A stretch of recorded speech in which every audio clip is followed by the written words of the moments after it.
Welcome back into the Clay Edwards Show. We're live in here at the Dustin Bailey at Southern Magnolias Realty Studio. And this segment is going to be brought to you by our good friends over at Mack Hike Chrysler Dodge Jeep Ram right there in Flowood. If you're in the market for a new Chrysler Dodge Jeep Ram or quality pre-owned vehicle, go see Corey McDonald and the team right there on Lakeland Drive at Airport Road. You can shop them online at mackhikecdjrf.com. Again, or just go in there and see them in person. Let them know you heard it on the Clay Edwards Show. Everybody wants to know a guy. Now you know a guy. That's Corey McDonald. He's the general manager over there at Mack Hike. Local guy, born and raised right here in central Mississippi. Marine veteran, all that good stuff, man. Go see him. Let them know you heard it on the Clay Edwards Show. That's Mack Hike Chrysler Dodge Jeep Ram right there in Flowood. All right, so this is going to be the second episode of our recovery podcast series, kind of what I'm calling it. And last week we had our first one with Amber Norsworthy, and she kind of inspired this thing. It was her idea. She told me I should do it, and I was like, you know what? Great idea. Let's do it. And this week I reached out to Matthew Milliman at Mercy House Adult and Teen Challenge. I said, hey, man, why don't we team up on this thing?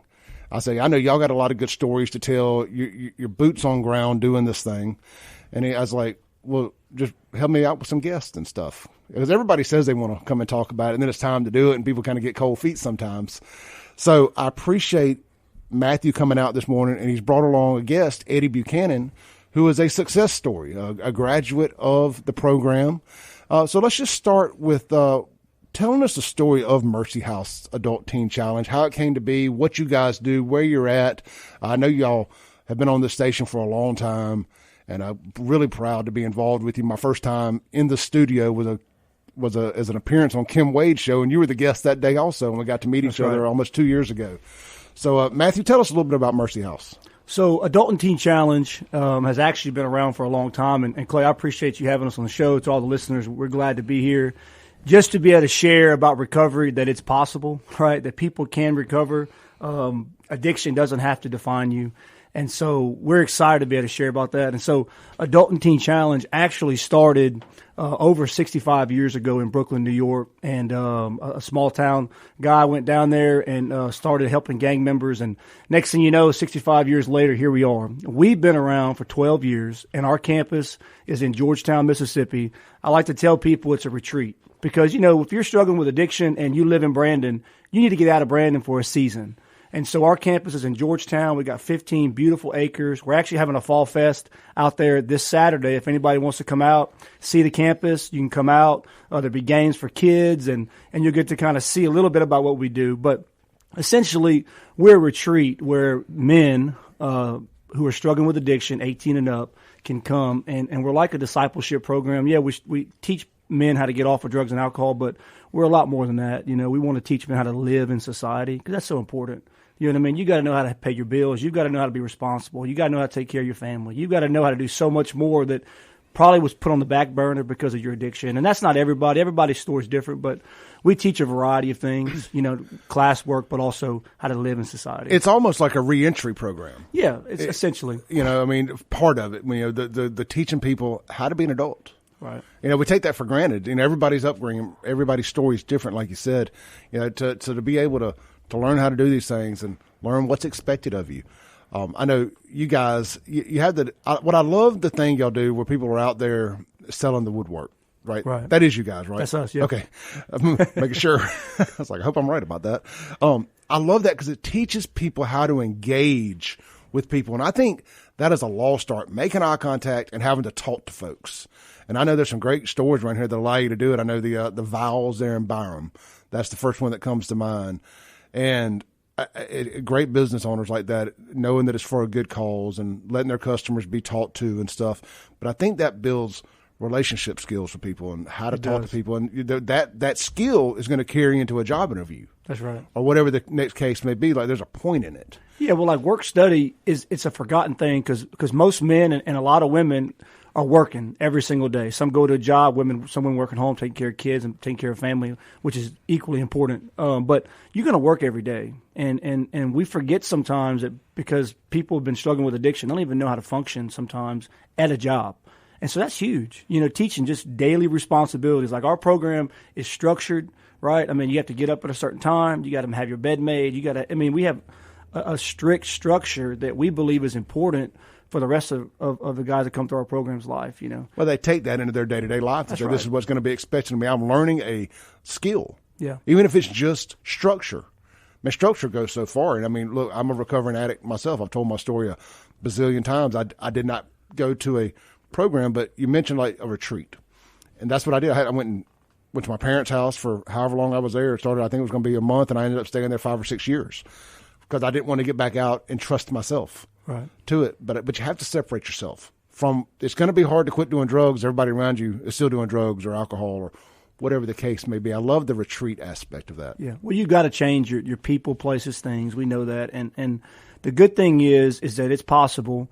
The bad thing is addiction is on the rise. I mean, everywhere you see, I mean, they're encouraging it. It seems like, you even see it when you watch the news. They're over prescribing medication for people. I mean, it's a common thing. It wasn't always talked about, but now it's being talked about more by psychologists and people. If you start reading up on it, like over prescribing stuff, which essentially makes people feel like anytime they struggle with anything, I got to go take something to feel better, and that becomes a problem because some people get addicted. I'm glad you brought that up.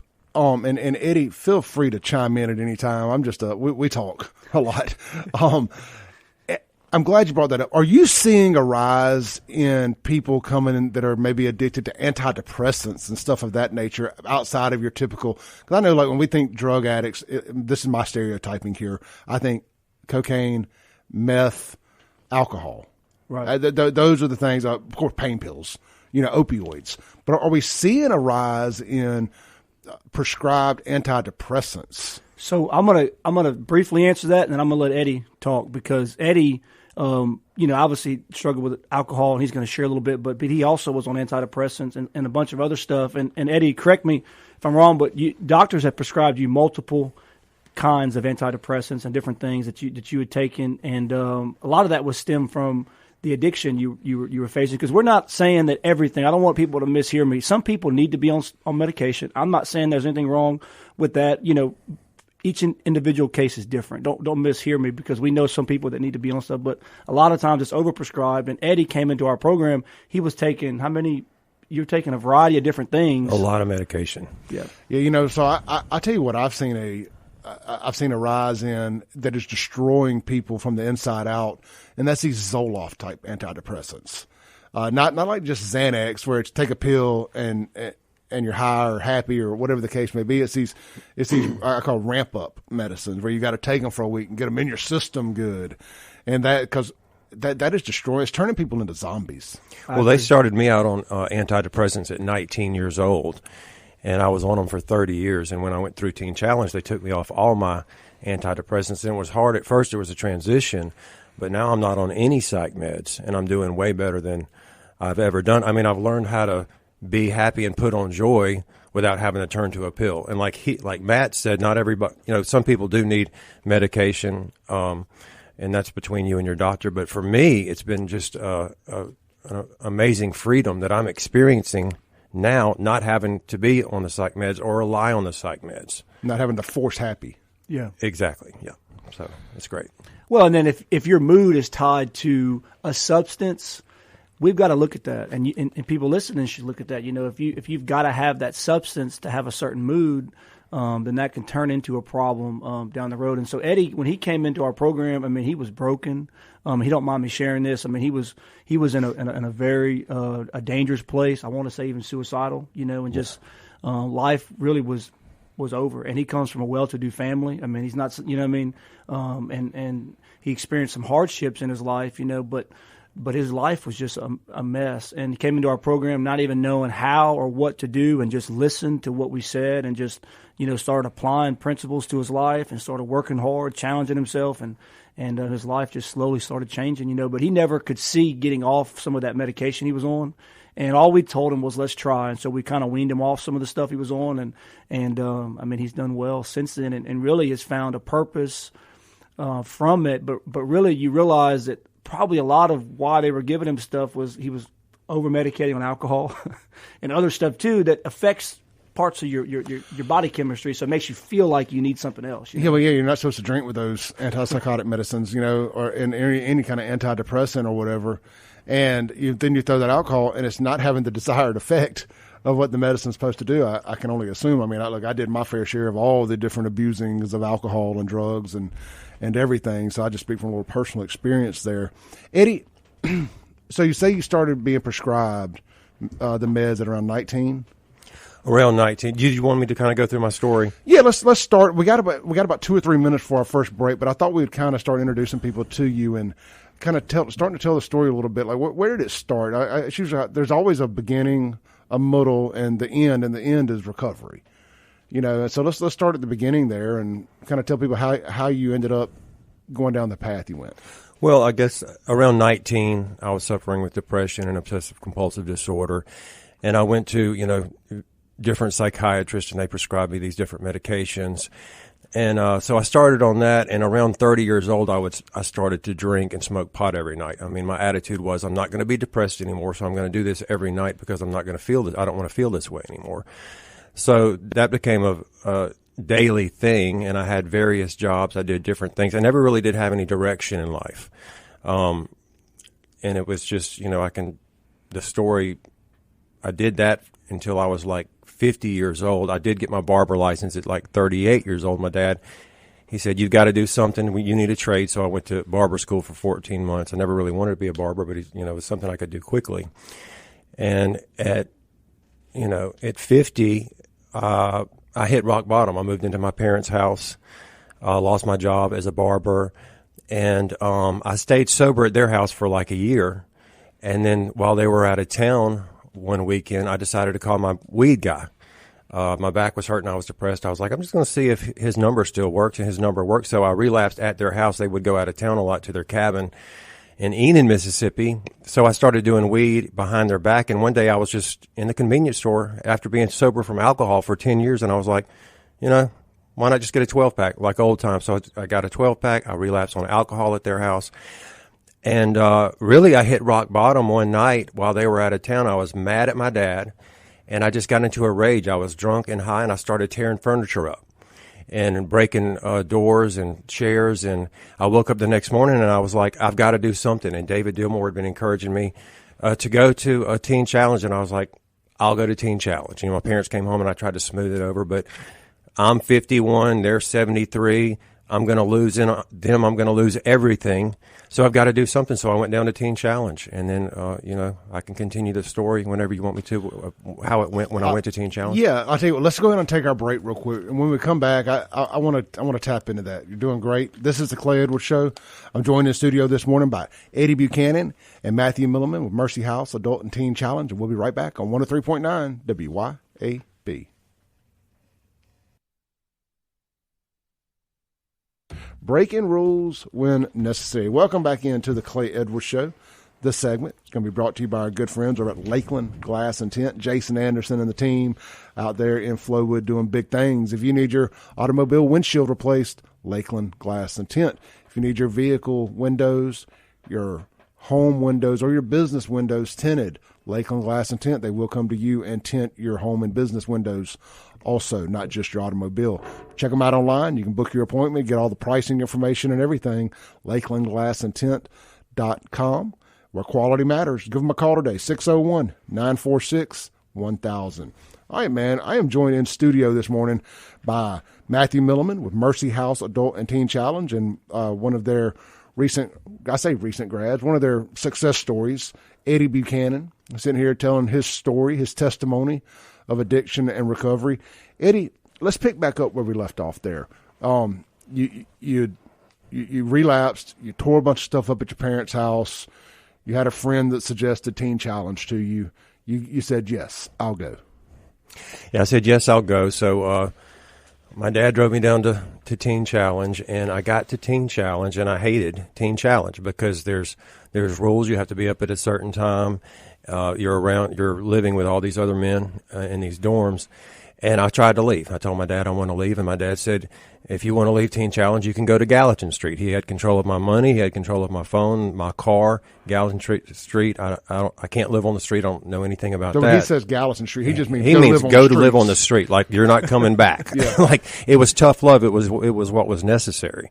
And so it then began a long, arduous process of seeking the Lord. I had to seek the Lord. I didn't have drugs to turn to. I didn't have people to turn to. And I did have brothers in the program that helped me in the program and lift me up. And there's great staff down there like Matt Milliman and Josh Cook, Ben Mullins, Kim Brink.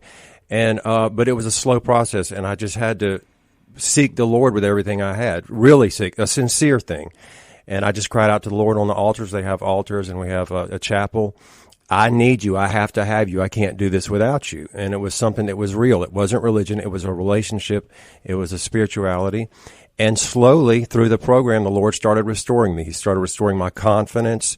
And after I'd been there like 6 or 7 months, I had other guys that would say, hey man, we see you as a leader. We see you as somebody. So I went from being the person that other people would have to lift up. Because when I first got to Teen Challenge, I had my head down. I was shaking. I wouldn't look anybody in the eye.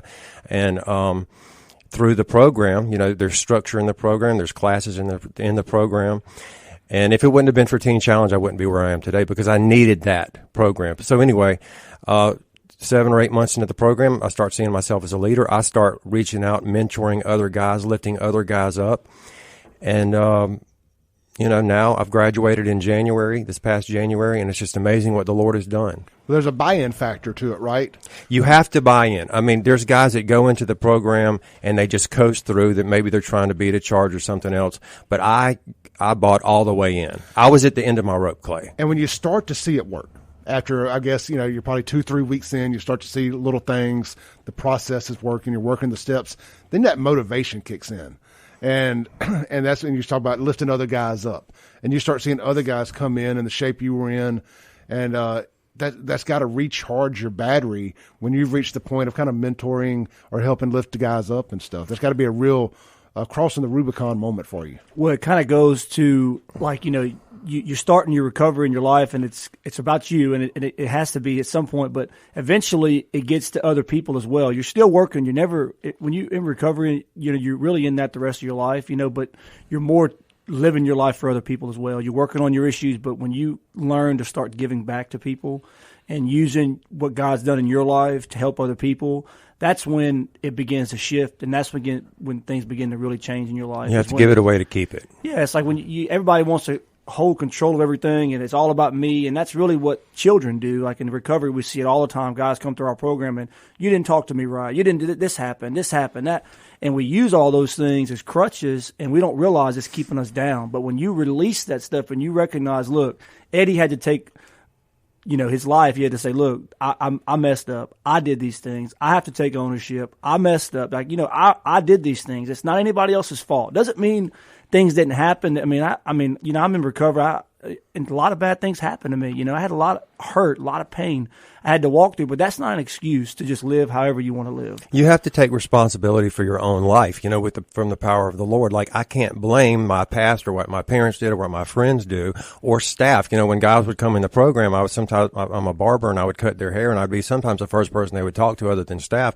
And I was like, look, there's going to be times when staff ask you to do stuff that you don't want to do, but remember, you're not doing it, for the staff, you're doing it for yourself. You're doing this for your freedom. And 14 months at a program like Teen Challenge is a short amount of time. It seems long, but it's a short amount of time to get your complete life straight. So it's worth it. It's a lot of work, but like, Matt and them say at Teen Challenge, real change is real hard. Anything that's worth anything is going to be hard, and you're going to have to go through something. But, like Matt just said, it's so not when you start giving it back to these other people and other guys, and now I mentor a few other people now that I'm out. There's nothing like the feeling you get from doing that. Now I went from being very selfish, like I'm sure, Matt, you were, to being someone that's reaching out to other people, and there's nothing like it, man. Man, that is an amazing story to hear. And, you talked about something that resonated with me, and maybe I can give an analogy here and break it down for folks. You said 14 years is a short term for the rest of your life, to get your life back. To 14 months. 14 months, I'm sorry. 14 months is a short time to pay. And it's just like, say you're overweight. And you're like, it's January 1st. Like by next year, I want to lose 100 pounds. Well, Lord willing, and the creek don't rise, that year is coming, whether you lose a pound or not. You might as well start doing something to better yourself, to get you to the rest of your life. You know, your health. And this is no different. This is obviously doing drugs and alcohol is detrimental to your health. It is. You know, start today. I mean, don't wait till Monday. Just start today. If you're sitting there and you know you need help, start today. Reach out to these folks. Yeah. You know, I was going to say something. Sorry, I had a little brain spasm there. These success stories with recovery, as I've gone through this stuff for a few years now, and I get the opportunity to talk to a lot of people, I'm not saying this is everybody, but overwhelmingly, these success stories start with people letting the Lord in their life. I agree. Well, that's the ultimate thing, is that we were created, and it's what we believe, we were created to serve God. And the void, you know, is there when you're choosing other things and doing other things. And next thing you know, you get addicted to things, and that becomes who you are. That becomes all you're about. So when your spirit can be opened up to who God is and his plan for your life, it changes everything. It transforms everything. Like in Eddie's life, it gave Eddie purpose, right? Taught Eddie how to be free. It made Eddie a leader. It made Eddie be able to reach out to other people. Now, I mean, he's involved in his church leading worship. I mean, he's involved in Celebrate recovery groups. I mean, he's doing all kind of things because, I mean, you know, he's giving back. And his whole purpose, like, I'll just share, when I was 19 years old, I went through a program 15 years ago in Louisiana, or 16 years ago now. And, you know, I didn't know how to do anything. I mean, I knew how to do drugs and party. I mean, you know, that's all I knew. I mean, I could work a little bit, but God, through that program, he made me a leader. I mean, God, through that program, totally transformed my life. I realized I could work hard, I could manage. I mean, all these gifts and talents I had were being suppressed by my addiction. And like through that program, God taught me how to do everything. So everything that I am today, it's foundational to God teaching me, because I couldn't do anything without that, you know, that purpose in my life. And let me just say something related to what he said. This is the most important thing I want people to hear. What I do every single day to stay sober and stay plugged in is I spend time with God every single morning. You know, and when you have a relationship with someone, if you want to have a good relationship, you've got to spend time with that person. So every single day I spend time in the Word, I spend time in prayer and praise, because He's my foundation. Jesus is my foundation. I'm nothing without Him. And just really quick, since I've graduated the program, the Lord has just blessed me beyond. It's crazy. I have a great job at the Mississippi Man Barbershop in Gluckstadt. It's an awesome men's barbershop. I'm on the praise team at Trinity Wesleyan Church in Byron. Pastor Tim Burnett is an awesome pastor. And I'm getting to hang out with people and pour into their lives. So it's just amazing what the Lord can do when you fully surrender. Are we perfect? We're not perfect. We stumble and fall. We get back up, but we move forward. And then I have people like Matt, who are mentors in my life, and other people that you have to stay plugged in. You know what I mean? You have to stay plugged in. You can't just graduate Teen Challenge and then just coast and just float through. What Matt told us at graduation is you've got to plug in, right, Matt? That's right. Well, you got to plug in, and what we see a lot is, and it's really the biggest hindrance for all men, is our pride. Yeah. Pride tells you I don't need help. Pride tells you I can't go talk to Clay about my issues because Clay is going to look down on me.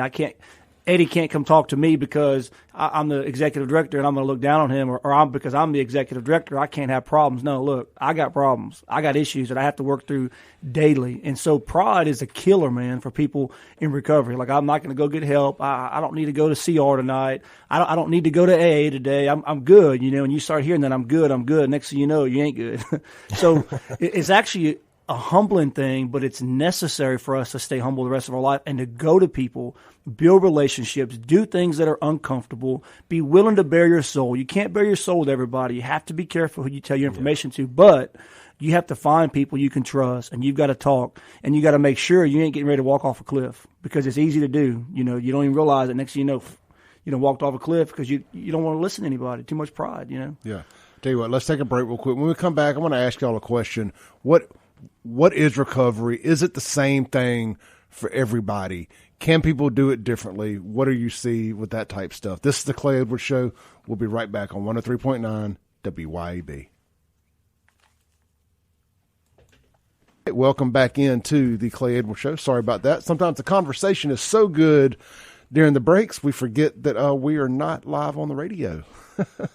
Well, welcome back into the Clay Edwards Show. I'm joined in studio this morning by Matthew Milliman and Eddie Buchanan with Mercy House Adult and Teen Challenge. Hey, before we go any further, Eddie, tell people again where you work.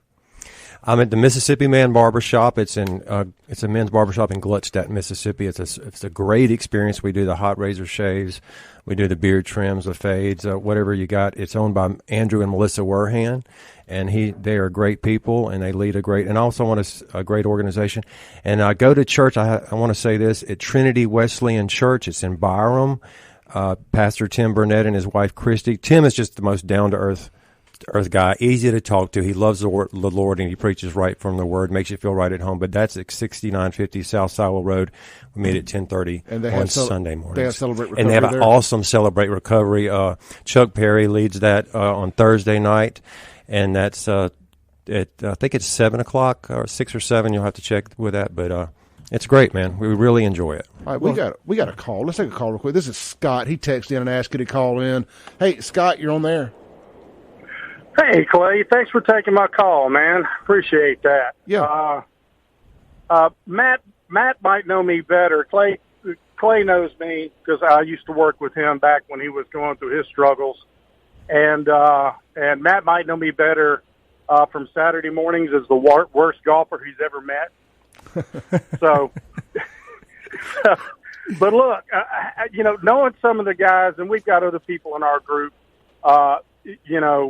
who it's a Saturday morning church group that we play with, and I wanted to see if Matt could put in a plug or give some ideas for people who are looking for ways to serve, who don't have, they don't have these struggles. I'm one of those guys. I've never had substance. I mean, I had to quit smoking in my 20s or something. It wasn't that.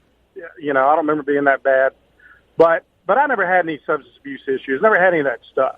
But, the Spirit calls us all to serve. And a lot of times you don't know where. You don't know what you want to do. And I know that Mercy House has got a lot of aspects, churches that support them and what they do. Is there any way people in the community, obviously money always helps, but is there anything that can be done that someone can do and says, look, this looks like a good, something really good that I could help with? Because you're doing more than just helping a guy get off of an addiction. You're helping a beautiful young lady get the man that she loves back in her life. You're helping a daughter and a son get a dad that they really miss really bad. You're like your ads say, Matt. I mean, you guys are building families and putting broken families back together again. You're doing so much more, and that helps the crime rate in Rankin County. Frankly, it helps a lot of stuff. It really helps the community. How can we get plugged into what you guys are doing? What are some opportunities? And I'll hang up and listen. Thank you, Scott. Have a blessed day, brother. Good hearing from you. Yeah, Scott, it's good hearing from you, and it's been a while since we played some golf. We're going to get there and play again. But yeah, so there's a variety of different things that we have. People can obviously support us, with financial, but we also, from time to time, we need toilet paper, toiletries, all those type of things that are really important. We have 2 thrift stores. People can donate clothes, stuff like that. Something that we're really wanting to, the next level of our ministry where we believe we're gonna really be even more effective is our family ministry, like he's talking about.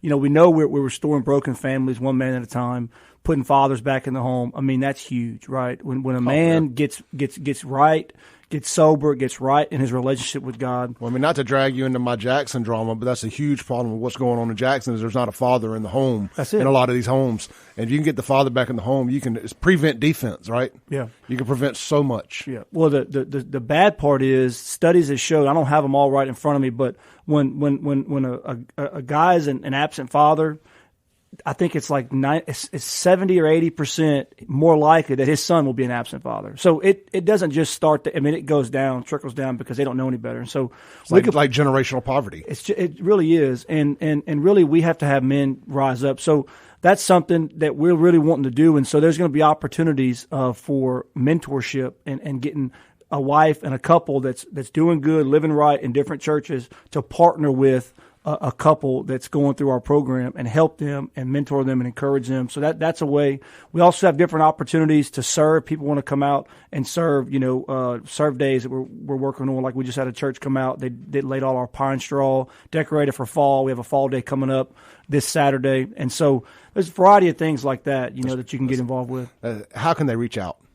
well, they can reach out. They can give me a call. They can call our office at 601-858-2256 and just say, hey, I'd like to volunteer. I'd like to get involved, and we'll find a way to plug you in with that. So, all right. So I teased the question here, and we talked about this a good bit. And I think this is real important, especially for people on the front end of their recovery. They're ready to face their addictions and try to overcome them.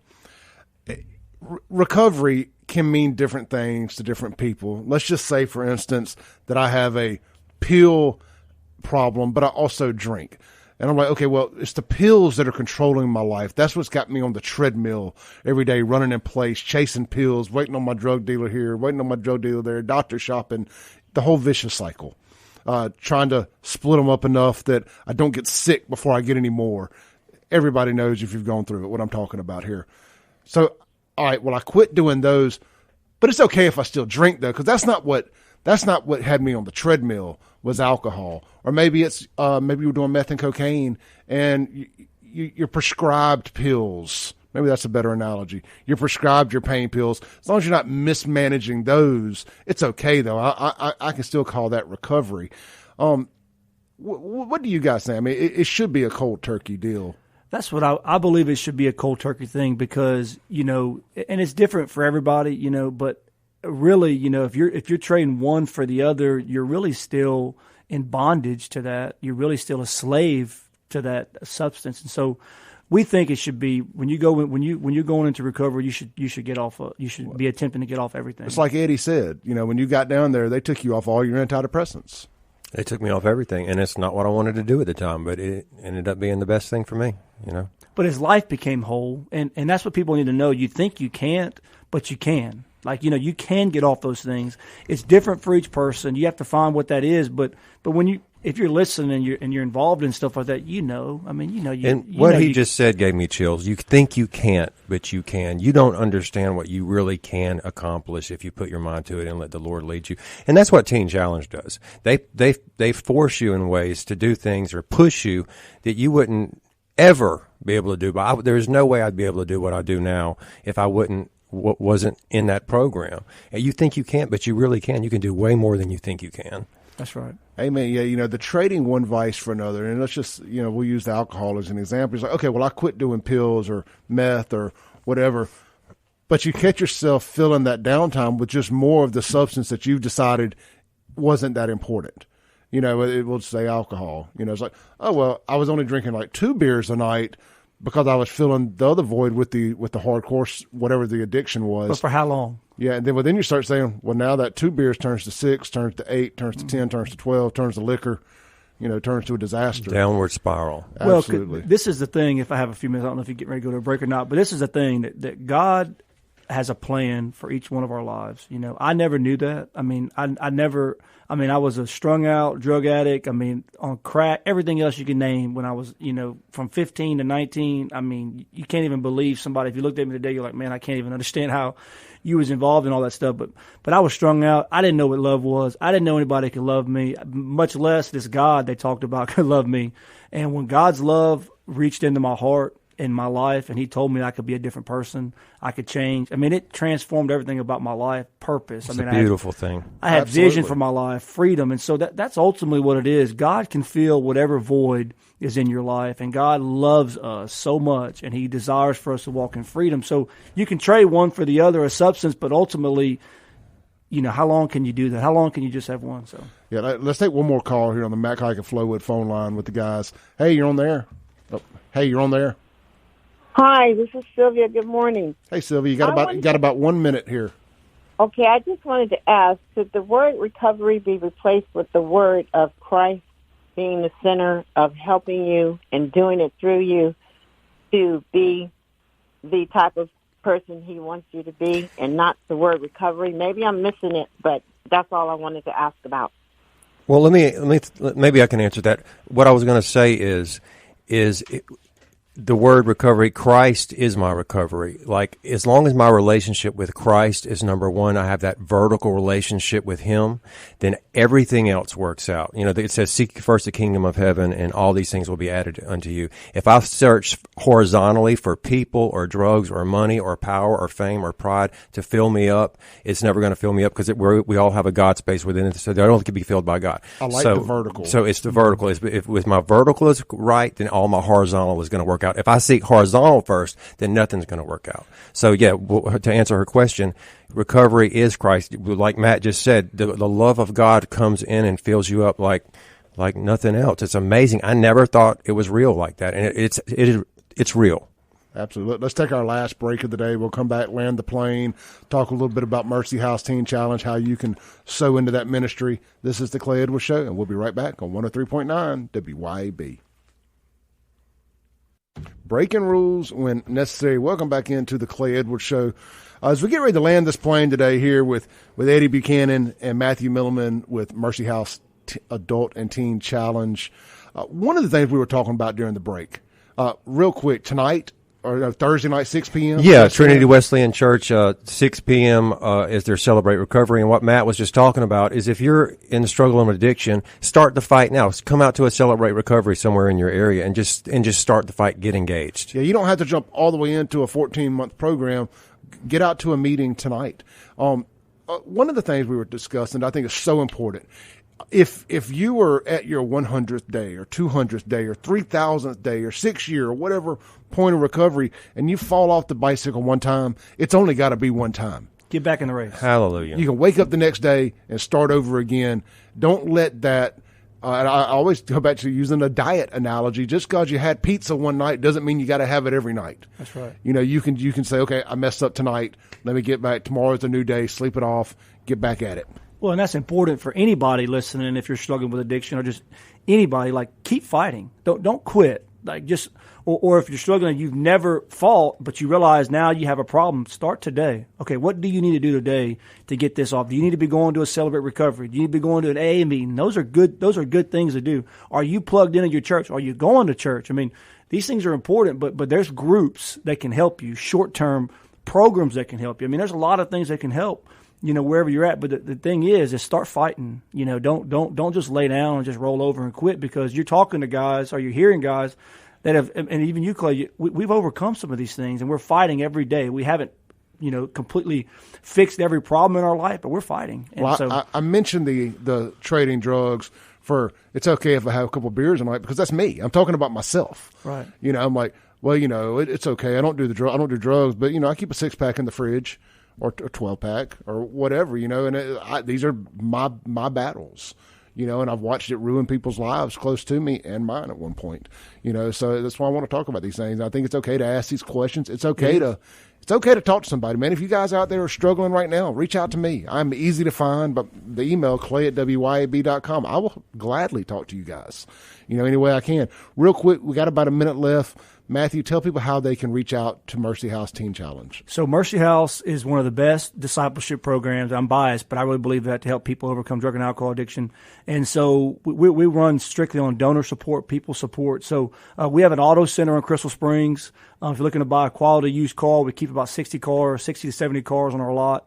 Nice vehicles. We also have a vehicle donation program where people can donate a vehicle, any condition, running or not. You may be going to trade your car in, and you can get a tax deduction for the amount of the vehicle that we sell it for. So it can help you on your taxes. We have 2 thrift stores. We have one in Pearl, kind of in the heart of Pearl right there, and then we have a thrift store in Byram where you can donate stuff. We pick up furniture. We pick up items. So and all that stuff helps our program.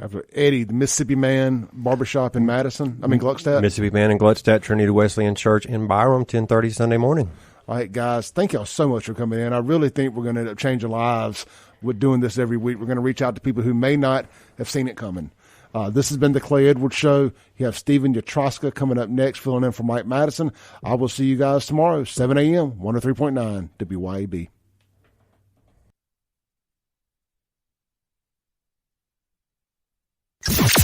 Thanks for listening. Tune in tomorrow at 7 a.m. as the Clay Edwards Show discusses all that is going on in and around the city of Jackson. This concludes our broadcast day. Right here on 103.9 WYAB.